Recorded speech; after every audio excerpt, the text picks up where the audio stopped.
The first letter of John, chapter 4, verses 7 to 19. Beloved, let us love one another, because love is of God. Everyone who loves is begotten by God and knows God. Whoever is without love does not know God, for God is love. In this way, the love of God was revealed to us. God sent his only Son into the world so that we might have life through him. In this is love, not that we have loved God, but that he loved us and sent his Son as expiation for our sins. Beloved, if God so loved us, we also must love one another.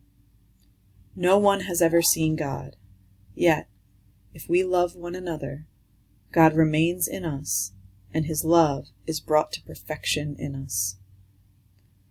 This is how we know that we remain in him and he in us, that he has given us of his Spirit. Moreover, we have seen and testify that the Father sent his Son as Savior of the world. Whoever acknowledges that Jesus is the Son of God, God remains in him and he in God.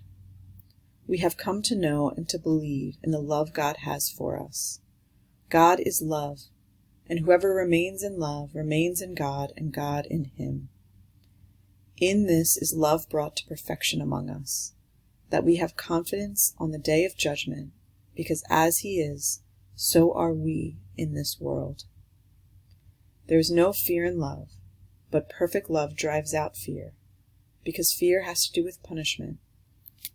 As so one who fears is not yet perfect in love.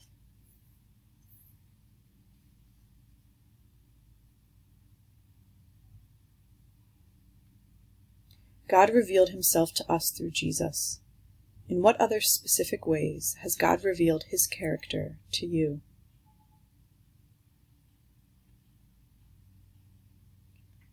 John writes that if we love one another, God lives in us. In what spaces in your life do you feel God calling you to demonstrate his love to others?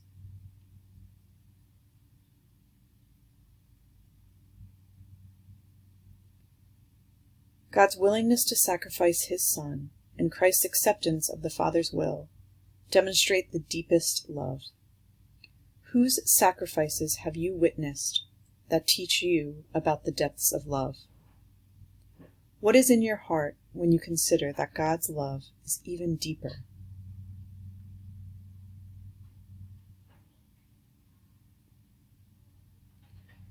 In this letter, John writes that there is no fear in love. What fears dwell in your heart? Can you surrender those fears to God's love?